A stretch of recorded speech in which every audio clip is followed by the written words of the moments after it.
Les saluda Ricardo Caraccioli, esta vez con amplificador operacional. En la figura podemos ver el símbolo del amplificador operacional. Este tiene dos entradas, entrada inversora y entrada no inversora, y una salida, aparte de la alimentación que no aparece en la simbología. Y podemos ver abajo el modelo híbrido, digamos, en el inciso A. Este se puede modelar en forma resumida con una resistencia de entrada, con una resistencia de salida y una ganancia de voltaje multiplicada por la entrada diferencial o la diferencia entre las dos entradas, inversora y no inversora.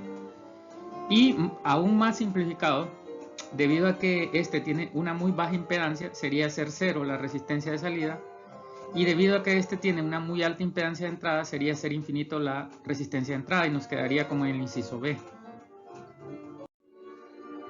Características ideales del amplificador operacional. Un amplificador operacional ideal debe tener infinita ganancia en lazo abierto, infinita resistencia de entrada, corriente de entrada cero, voltaje de desequilibrio o offset de entrada cero, infinito rango de voltaje disponible de salida, infinito ancho de banda con desplazamiento de fase cero, rapidez de variación de voltaje infinita, resistencia de salida cero, ruido cero, infinito rechazo de modo común, infinito factor de rechazo a la fuente de alimentación. Y estas características se pueden resumir en dos reglas de oro. En lazo cerrado, la salida intenta hacer lo necesario para hacer cero la diferencia de voltaje entre las entradas. Las corrientes de entrada al dispositivo son cero, o sea, no consume energía por parte de las entradas. Estamos hablando de términos ideales. Características reales del amplificador operacional. El amplificador real obviamente difiere del ideal en varios aspectos. La ganancia del lazo abierto para corriente continua anda desde 100.000 hasta 1.000.000. La resistencia de entrada finita desde 0.3 megaohmios o 300 kiloohmios en adelante. He visto algunos operacionales que llegan hasta 1 megaohmio. Resistencia de salida no cero, obviamente no es cero. Puede aproximarse a cero, va a andar aproximadamente entre 75 ohmios y 0 ohmios. Corriente de entrada no cero, generalmente 10 nanoamperios. En circuitos de tecnología bipolar, muy pequeña pero existente. Voltaje de desequilibrio de entrada no cero, este es el offset. Cuando se refiere a desequilibrio en inglés se le conoce como offset. Y es un voltaje que debería ser cero, pero en la realidad anda alrededor de los 15 milivoltios positivo o negativo. Rechazo de modo común no infinito, aunque grande, en algunos casos de 80 a 95 decibelios. Rechazo a fuente de alimentación no infinito. Características afectadas por la temperatura de operación. Deriva de las características debido al envejecimiento del dispositivo. Ancho de banda finito, limitado, a propósito por el diseño o por características de los materiales. Presencia de ruido térmico. Presencia de efectos capacitivos en la entrada por la cercanía de las terminales entre sí. Corriente de salida limitada y potencia disipada limitada. En esta imagen podemos ver un ejemplo de diseño interno de un amplificador operacional. No es exacto, pero nos enseña algunas cosas. Por ejemplo, que en la entrada hay un amplificador diferencial y que en la salida hay un amplificador push-pull.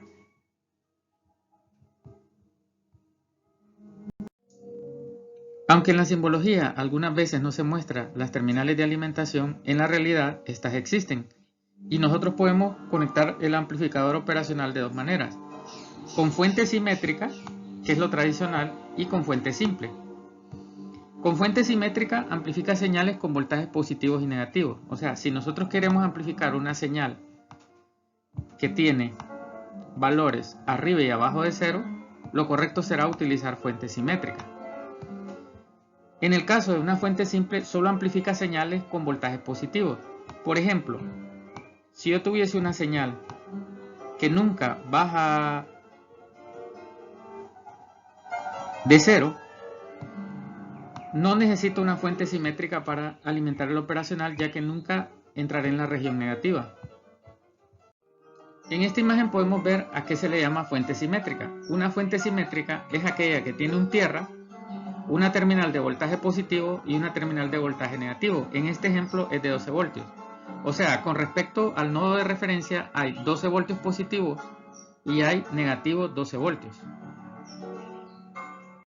Aquí podemos ver un ejemplo de fuente simétrica con regulador serie 7812 y 7912 de más menos 12 voltios, hecha con transformador, el cual tiene una derivación central en la salida y un puente rectificador de diodos.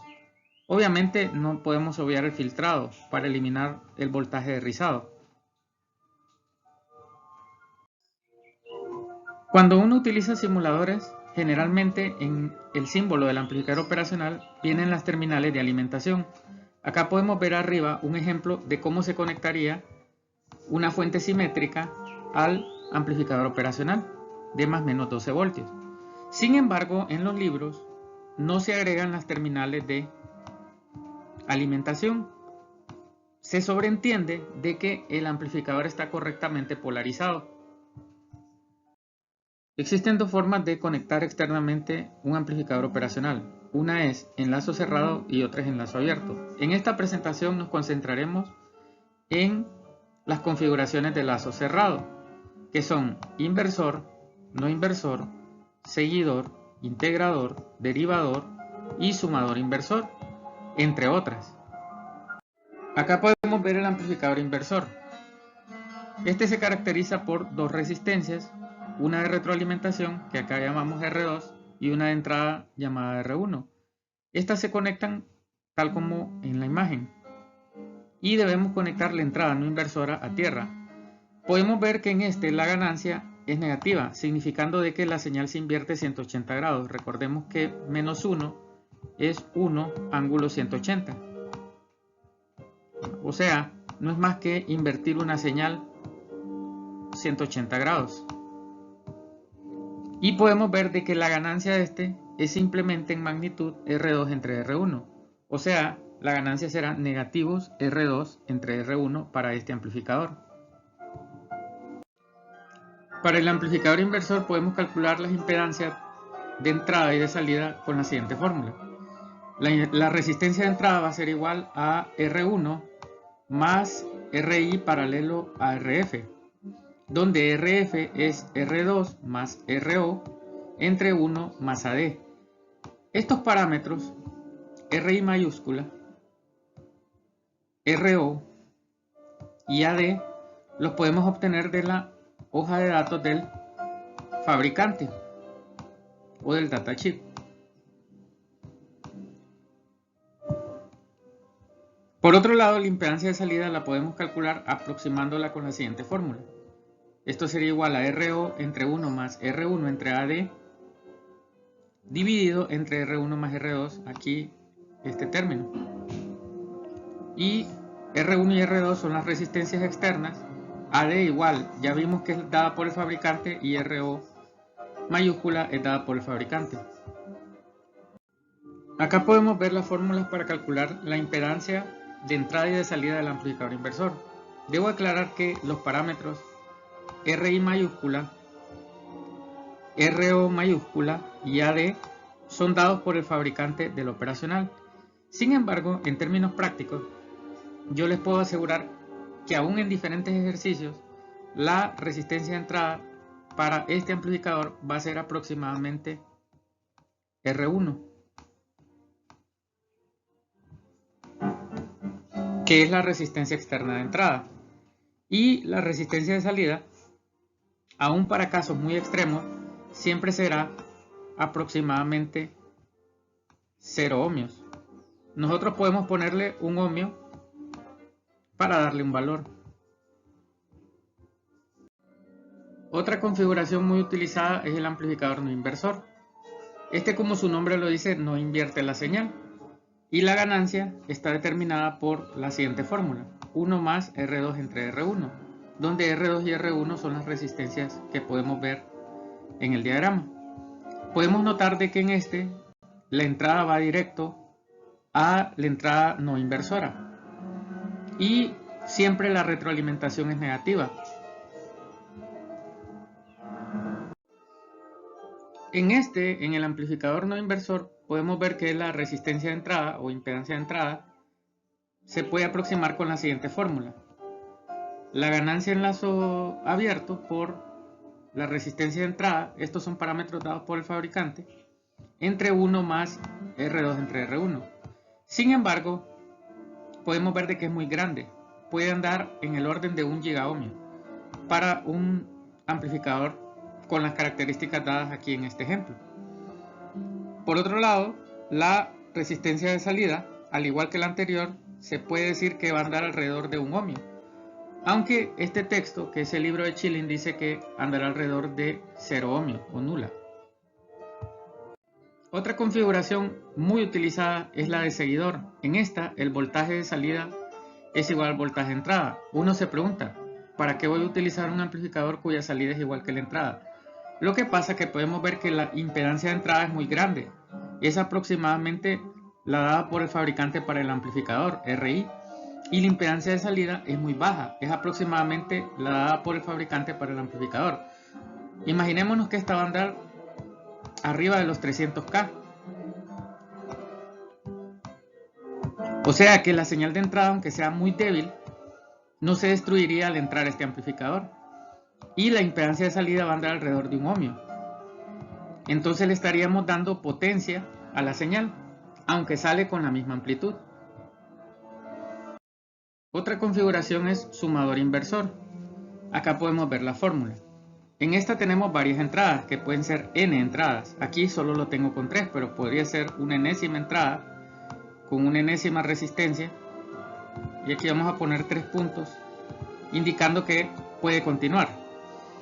Y esto sería que el voltaje de salida sería una relación de la suma de los 3 voltajes, pero invertido, ya que no deja de ser un amplificador inversor. Y ahí podemos ver la fórmula. Entonces obtendríamos en proporción la suma invertida de las 3 señales que ingresan. ¿Verdad?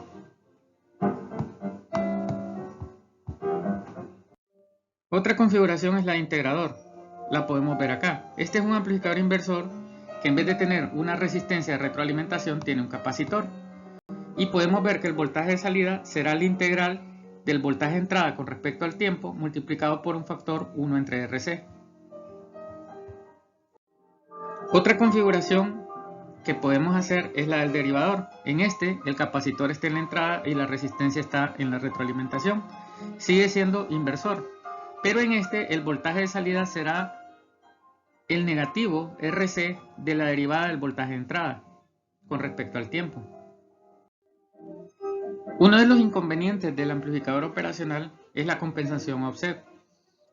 Esto incurre en el hecho de que en la salida de un amplificador el voltaje debería ser 0 cuando la entrada es 0. Estamos hablando de la entrada diferencial. Sin embargo, en un amplificador real siempre hay un pequeño voltaje que puede ser abajo de 1 voltio, pero que ese voltaje puede ser suficiente para activar algo posterior al amplificador operacional en un diseño. Por lo tanto, diremos que este es un voltaje parásito, offset. Algunos amplificadores operacionales traen pines para corregir este fenómeno. Un ejemplo de amplificador operacional es el LM741. Este es muy famoso ya que fue uno de los primeros en crearse como circuito integrado y utilizarse como amplificador operacional semiconductor. Acá podemos ver la distribución de pines. Este tiene 2 pines de offset que son el 1 y el 5, NC que significa no conectado, que es el pin 8. El pin 2 podemos ver que es la entrada inversora, el pin 3 es la entrada no inversora, la alimentación simétrica serían el pin 7 y el pin 4, voltaje positivo y voltaje negativo, y la salida el pin 6. Estos pines de offset null se utilizan para corregir el fenómeno de offset en este amplificador. No todos los amplificadores en circuito integrado tienen esta corrección. Acá podemos ver la función de cada pin de este amplificador.